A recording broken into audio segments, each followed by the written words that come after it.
Thank you, Mr. Chairman. This amendment would provide for a statute of limitations of 10 years for an offense under Section 109 of the Foreign Intelligence Surveillance Act of 1978 involving electronic surveillance of a political opponent.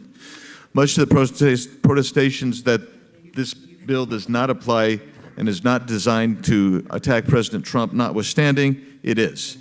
But we see what has happened here. Using our nation's law enforcement intelligence gathering capabilities and authorities against a political opponent severely undermines our republic. Doing it to prop up an absurdly ludicrous conspiracy theory is even worse. In the words of the Attorney General, it is clear that the FBI launched an intrusive investigation of a U.S. presidential campaign on the thinnest of suspicions that were insufficient to justify the steps taken. We know that surveillance started during the Obama administration and went on through the duration of the campaign and even into President Trump's administration. In order to obtain and maintain FISA on members of the Trump campaign, FBI officials deceived and manipulated the FISA court in multiple ways. The FBI omitted crucial exculpatory information from their applications, and even worse, they buried information calling on to question reliability and veracity of their principal source. These investigations were led by people who had a deep animus against President Trump. People who were committed to stopping President Trump from becoming the president.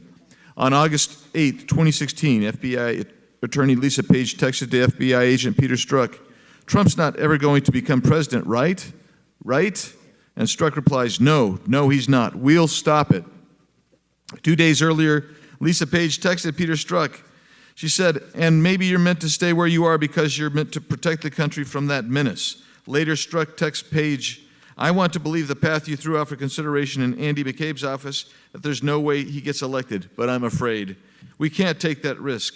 It's like an insurance policy in the unlikely event you die before you're 40. These individuals sworn to uphold the law were tearing apart the fabric of our republic from the inside. A false narrative concerning our president and Russian collusion was concocted in the Hoover building. At the same time that they were denying no collusion privately, they were asserting collusion publicly. Then those same people used our laws to spy on Americans. That is a threat to our country, the fabric of this republic.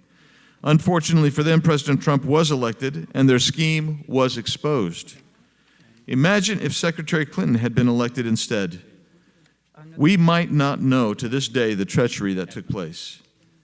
That is why we need to extend the statute of limitations for those that would illegally spy on Americans. Currently, that statute of limitations is 5 years.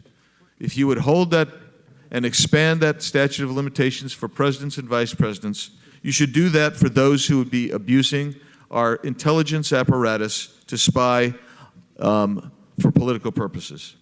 This is not a Republican or Democrat amendment. This amendment protects all parties from being spied on by political operatives and opponents. With that, Mr. Chairman, I urge the adoption of my amendment.